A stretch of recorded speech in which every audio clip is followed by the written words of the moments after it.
le thème principal est que vous avez un Père. Et en guise d'introduction, je vais lire le texte de base qui est dans Matthieu, chapitre 6, à partir du 9e verset. Voici comment vous devez prier notre Père qui est aux cieux.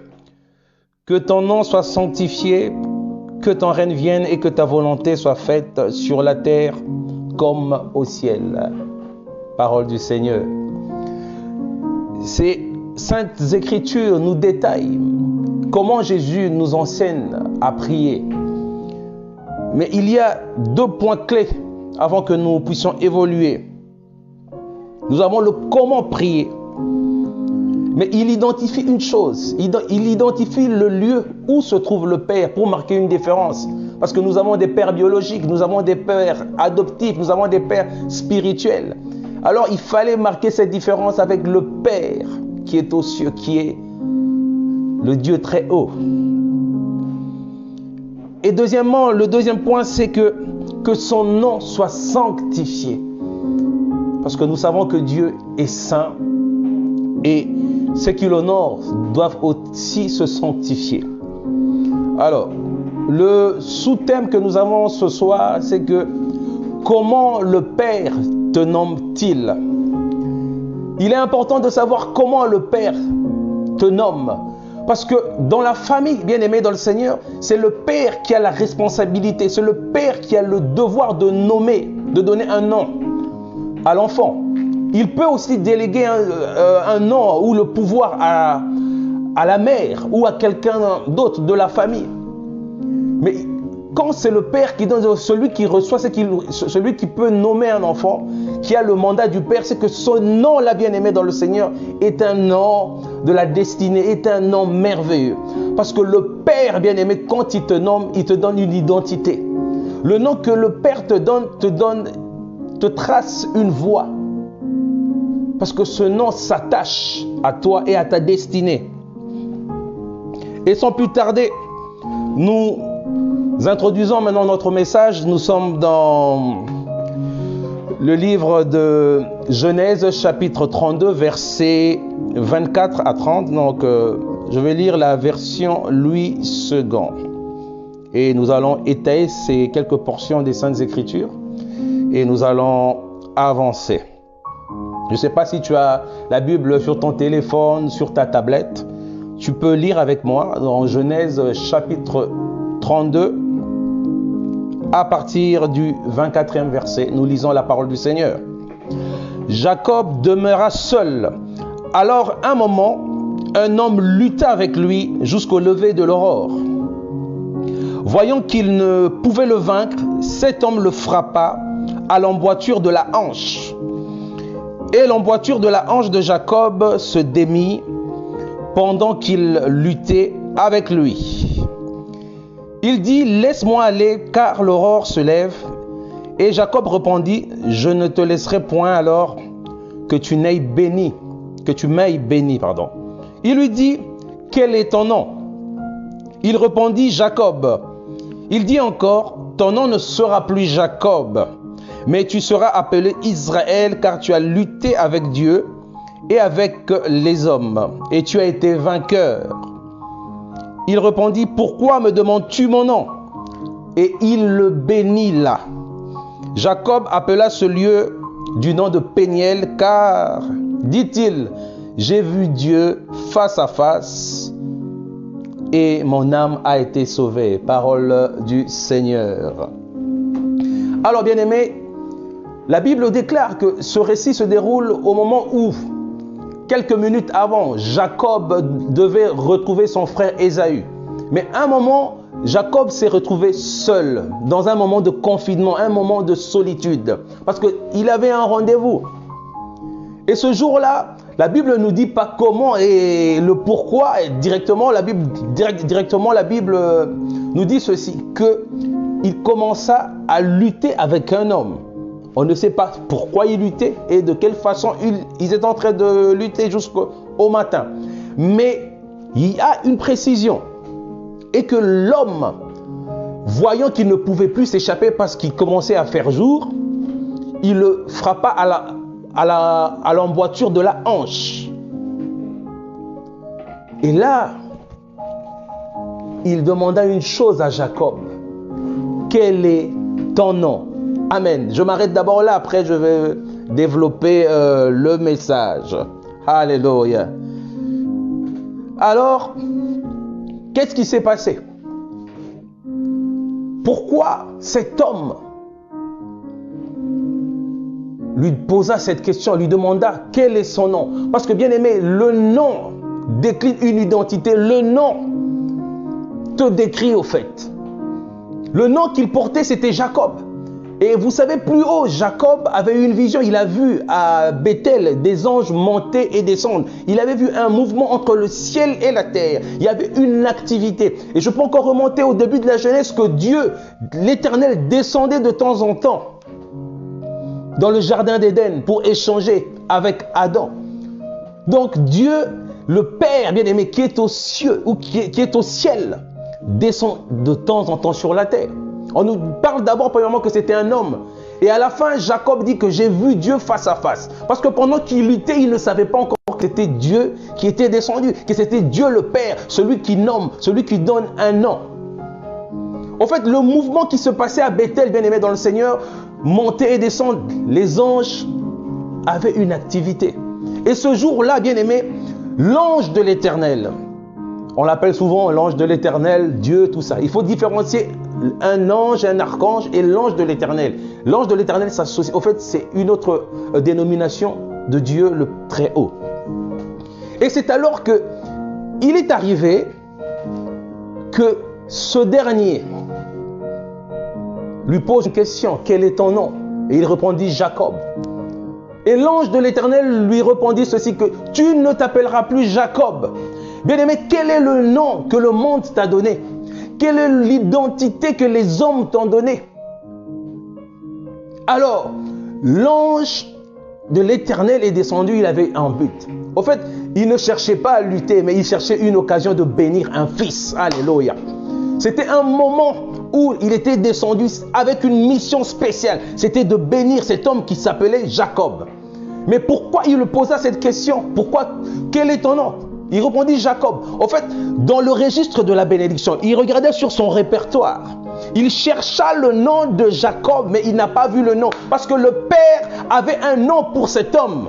Et ce nom, c'était Israël. Parce que dans le registre du rendez-vous, la bénédiction était liée à l'identité d'une personne qui s'appelle Israël et non Jacob. Voilà pourquoi tu cherches ta bénédiction. Voilà pourquoi tu cherches ta voie. Parce que tu n'as pas le nom que Dieu te donne. Je ne te dis pas aujourd'hui que si tu t'appelles Pierrot, dès que tu rencontres Dieu, tu dois devenir Jean, tu dois devenir Pierre, tu dois devenir Gabriel, tu dois devenir Moïse. Non, non, non. Bien aimé, pour te dire ceci, que lorsque Dieu appela Moïse dans Exode 3, il appela Moïse au milieu du buisson ardent. Il appela par son nom Moïse. Ce nom a été donné par la fille de Pharaon, une Égyptienne. Alléluia. Donc le nom peut rencontrer la personne, le nom de la destinée. Et c'est ainsi que Dieu a attesté, a agréé le nom de Moïse. Nous évoluons. Vous savez, dans Actes, lorsque Dieu a rencontré Saul de Tarse, pendant son apparition, il appela Saul, Saul, pourquoi me persécutes-tu? La persécution était liée à Saul. Il devait changer d'identité pour devenir le Paul que nous connaissons et que nous aimons. Il y avait deux personnes, mais il fallait que l'un disparaisse pour que nous connaissions le Paul que Dieu devait utiliser, l'instrument que Dieu s'était choisi. Ananias a eu peur de Saul, mais il ne savait plus que ce n'était plus Saul, c'était devenu Paul. Alors pour revenir à Jacob, bien-aimé dans le Seigneur, on lui posa cette question parce que Dieu avait besoin de connaître l'identité de cette personne.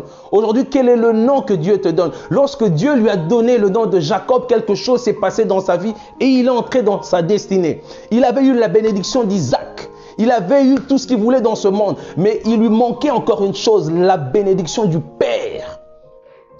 pour qu'ils deviennent une nation. Alors quel est le nom que le monde t'a donné? Quel est le monde? Quel est le nom qu'on t'a donné? Quel est le nom que les hommes t'appellent? Quelle est l'identité liée à ton nom? Quelle est l'identité qui se cache? Quel est le mystère en fait qui se cache dans ton nom? Alléluia. Mais laisse que ton Père, qui est le Dieu très haut, qui est au ciel, te donne un nom qui changera ta destinée. Oui, ce nom changera tout, bien-aimé. L'identité peut être liée pas seulement à ton nom physique, pas seulement à ton nom, mais peut-être à une habitude, à un comportement, à un lien quelconque. Mais l'identité que Dieu donne te libère. Parce que la Bible nous dit que nous avons reçu un esprit par lequel nous crions Abba Père, qui veut dire notre Père. Car nous avons une intimité. Tu ne peux appeler quelqu'un, n'importe qui, Père. Certes, dans notre culture de respect africaine, un homme qui peut avoir l'âge de ton père, tu l'appelles papa, même si vous n'avez pas une intimité. Mais je parle du Abba, le notre Père, l'intimité, la relation que tu as avec le Père. Alléluia. C'est ainsi que lorsque Jésus disait que le Père et moi, nous sommes un, les sacrificateurs, les Sadducéens n'ont pas compris. Parce qu'il porte le nom que le Père lui a donné. Alléluia. Quel est le nom que tu as reçu? Vous savez, lorsque l'ange est apparu à Marie, il lui donna le nom de Jésus. Il parla aussi à Joseph, il lui dit que vous le donnerez le nom de Jésus. De la même façon, Jean-Baptiste. Nous pouvons quand même lire l'histoire de Jean. Après là, nous commençons déjà à chuter parce que vous savez, nous sommes dans les réseaux sociaux. Le temps nous fait défaut, donc nous ne pouvons pas aller trop loin. Alléluia. Je prends encore ma Bible. Nous sommes dans Luc chapitre 1er à partir du 57e verset. Luc chapitre 1er. Et nous allons évoluer et enfin clôturer ce moment que nous passons dans la présence du Seigneur. Alors, Luc chapitre 1er à partir du 57e verset, je lis la parole du Seigneur. Le temps où Élisabeth devait accoucher arriva et elle enfanta un fils. Ses voisins et ses parents apprirent que le Seigneur avait fait éclater envers elle sa miséricorde. Ils se réjouirent avec elle. Le 8e jour, ils vinrent pour le circoncire. Et ils l'appelaient Zacharie. Des noms qui sont, vous savez, des personnes qui ne sont pas dans le secret prophétique. Et ils ont donné un nom, Zacharie. Le nom de son père. Verset 60. Mais sa mère prit la parole. Ah, des fois, il faut se lever et prendre la parole, bien-aimé dans le Seigneur. Sa mère a pris la parole parce qu'elle n'était pas d'accord avec ce nom-là. Parce que ce n'était pas le nom que le Père Céleste avait donné. Ce n'était pas le nom de la destinée. Il faut se lever quand quelque chose ne va pas. Et dit, non, il sera appelé Jean. Il lui dit, il n'y a pas de parenté. Il n'y a pas de Jean qui s'appelle Jean dans ta famille, mais d'où peut provenir le nom de Jean? Alléluia. Personne qui soit appelé de ce nom. Et verset 62 qui dit, et ils firent des signes à son père, Zacharie qui ne parlait pas à ce moment-là, pour savoir comment il voulait l'appeler. Verset 63, Zacharie demanda des tablettes et il écrivit Jean et son nom. Et tous furent dans l'étonnement. Et au même instant, sa bouche s'ouvrit, sa langue se délia, il parla et bénissant Dieu. Parole du Seigneur. Bien-aimé, le monde est venu avec des sentiments, avec des émotions. Ils ont dit peut-être il a le visage de son père, il a la carrure de son père. Donnons-lui le nom de Zacharie. Mais dommage, ce n'était pas le nom de la destinée, ce n'était pas le nom que le Père avait donné. Alléluia. Et sa mère s'est levée pour dire non, on l'appellera Jean. Parce que le père et la mère étaient dans l'intimité. Parce que l'ange est apparu à Zacharie.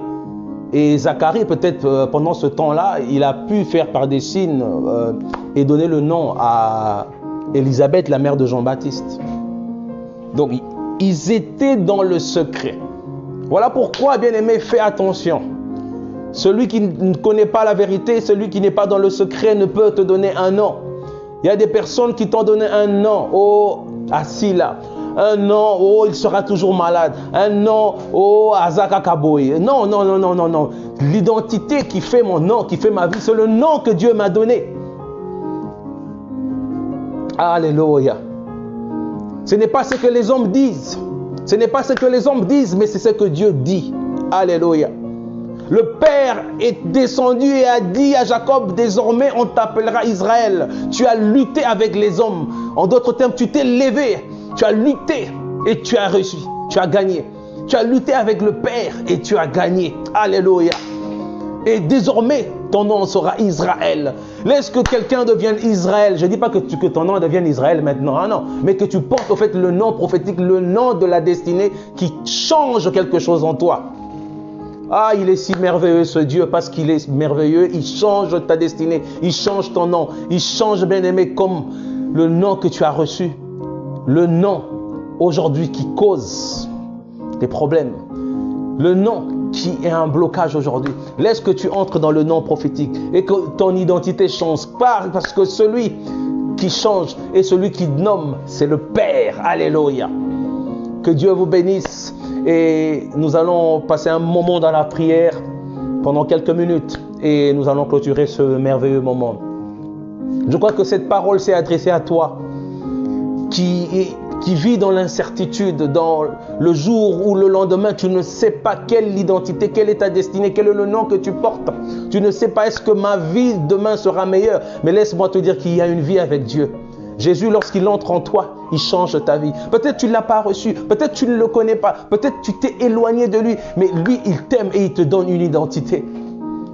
Bien-aimé, lorsqu'il est apparu à Saul, Saul allait pour persécuter les chrétiens sur la route de Damas. Mais arrivé à l'entrée de la ville, laisse que le Père soit à l'entrée de ta ville pour changer quelque chose en toi. Laisse que ton cœur s'ouvre et le reçoive aujourd'hui. Laisse que ton cœur retourne encore à l'Éternel. Parce que le Père qui est aux cieux pardonne.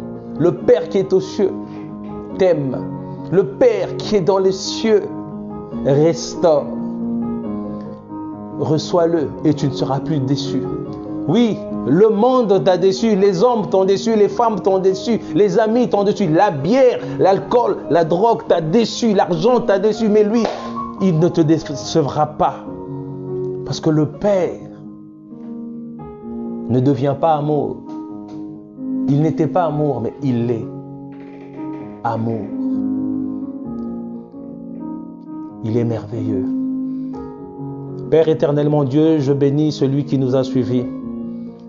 Laisse que tu donnes une identité à quelqu'un. Laisse, Seigneur, que l'identité, que la destinée prophétique entre en action et que quelqu'un reçoive ce que tu lui as promis, Seigneur.